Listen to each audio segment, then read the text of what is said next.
What's good? What's good? What's good, YouTube family? How y'all doing? I'm gonna first of all thank all my new subscribers to my channel and welcome y'all to our family. Hello, hello, hello. And thank y'all for joining the family. So, starting today, I will be doing parts. Um, Talking about what all I done been um, through my homeless journey. If there's anything else that you would like to know, um, just comment in the comments section. And for all the comers, welcome, welcome, welcome. So y'all, we're gonna start where it really started from. So we're gonna do this in parts, because we'll be here all day. If we sit here and talk about the whole thing, we will be here for a long time. And I want y'all to have part of your day. So we'll start from where it started from. Well, it actually started, we was renting a house on Mike Pageant Highway. That's located in Augusta. That's off 56, if y'all familiar with Augusta. Highway 56. Nice house. Really nice house. And it became to the point, we had roommates. Let's put it like that. We had roommates. We all supposed to been splitting the bills. One of them got tremendously sick. The other one wanted to do what they want to do. So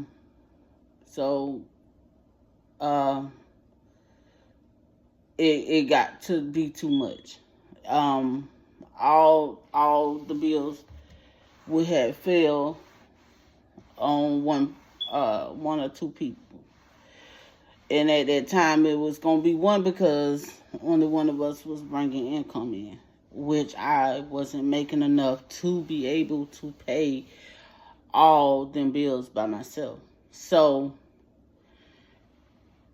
we thought it was a good idea to bring in another roommate so we could be able to pay the bills. Not knowing that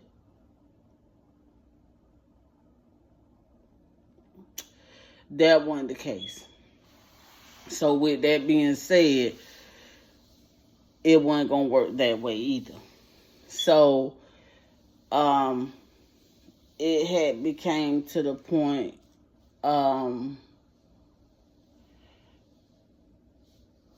we started falling behind.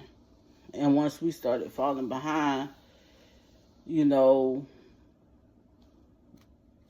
was asked to leave. We was supposed to go to court, didn't go, should have went, but because there was so much wrong with that house. And I will be putting, I'm going to find the photos, and I'm going to try to insert them somewhere, whether it's on the community post or up under the video, but I will be showing y'all the some of the pictures. They have fixed the house, which, when you don't know the law, you gonna do whatever you can to, stay in people's good graces, but at the same time, it wasn't gonna, people get mad, they do shiesty stuff. So basically that's what happened.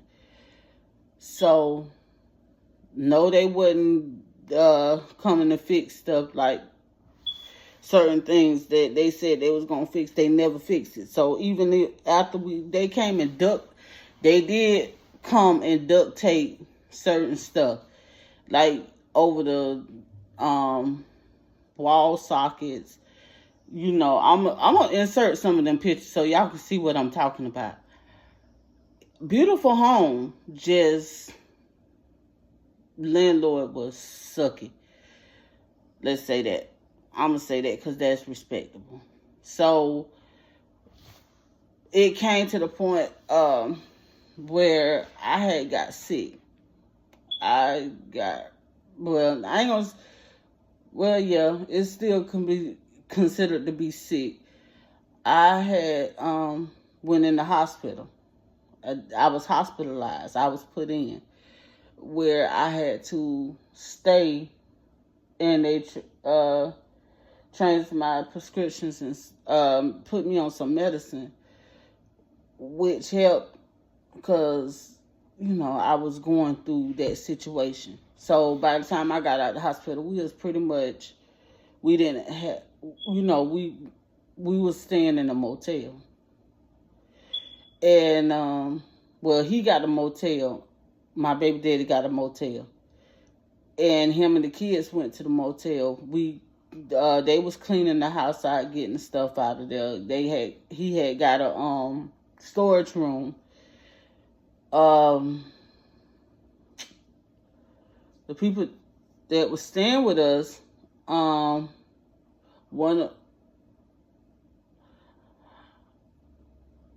they had got a place a month before we was asked to leave. So so they was good to the good. We got a motel room. He was working. He was doing delivering parts. Yeah, delivering parts. And I would off and on work at the braiding salon, so we could, be on the up and the up, far as staying in the motel room. We had a motel room with a stove. We was doing pretty good. I ain't gonna lie, we doing pretty good for a while. And y'all, when we first moved in that motel, it's just like, we had good days. It wasn't all bad. I ain't gonna lie. I mean, we had good days, but all of us being in the same room, you asking like what happened, like why me, like all that stuff, all the stuff that you could think of, your mental, you're not just going through it physically, you're going through it mentally, and it's a hurtful feeling. You know what I'm saying? Like, you don't know what you're going to do next, where you going from here. It was just a hurtful feeling. And you just felt like the world was against you. Even people that say they going to be there for you, that you didn't help, they was not there. They will leave. The first thing they say when you call them, oh, my house full. But when they was going through that same situation that you are in now, you let them come stay with you. You scratch their back. You ain't want to see them out with their kids or whatever. It didn't matter. But everybody that you call, they don't reciprocate. Or they don't do the same that you did for them. Let's just put it like that. They don't scratch your back like you scratched their back. And like I said in the beginning of the video, this part 1. I'm gonna give y'all a true example of what I've been through on being homeless to where I am now. And it's being real. Like, you wouldn't think that life could throw you hard balls like that. That you wouldn't think that, me personally, because I don't know if my mind be on the pod, thinking everybody for you, knowing that they're not, but in the same sense thinking, oh, they'll do the same for me that I did for them. No, that's not the case. They will see you down. They don't care about none of that. It doesn't matter. Like when they was in that situation, they knew you was gonna do it because you nice. That's what it was for me. That's my journey. That's my story. They knew you gonna do it because you nice. Why wouldn't you? So, like I said, we was in the motel for months, and then it got to the point they would send their kids to your room. Like, they didn't care that you had kids, that they didn't care that you was in one room. Anybody, I feel like this, my opinion, if you see somebody staying in a motel situation, the last thing I would do is send my kids to your motel, because I already know you already limited with your kids at a motel.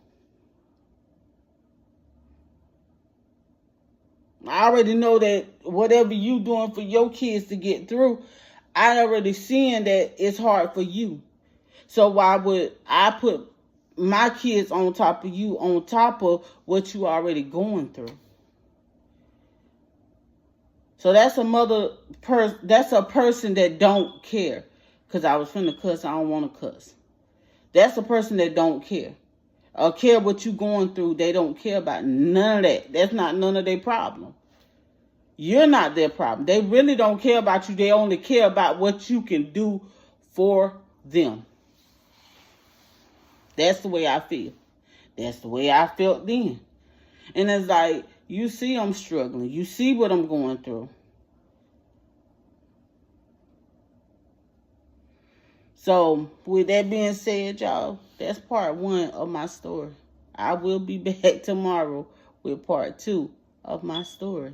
And y'all gonna hear, I don't care, the cool, cold, hard, it's cold-hearted people out in this world. And it be your family. And it can be your family that's cold-hearted. But yeah, part 2 is gonna go more in depth. It's gonna tell you more about what I've been through. All the questions, all the people that's been there for me. It's gonna have some ups and it's gonna have some downs. It has been more subscribers, okay, supported me than my own family. Period. Like, some of y'all have really looked out for me, and I do appreciate it. Y'all will be, I won't say your names, but y'all will be in my story.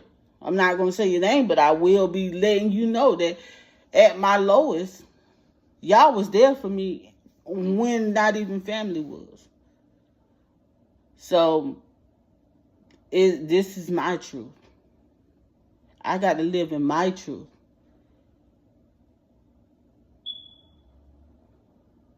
So, till tomorrow, y'all. Peace. One love. And I do love y'all. And for my new subscribers, like I said before, thank y'all for joining our family. Because here come a roller coaster that you're not ready for. So, until tomorrow, y'all. Peace.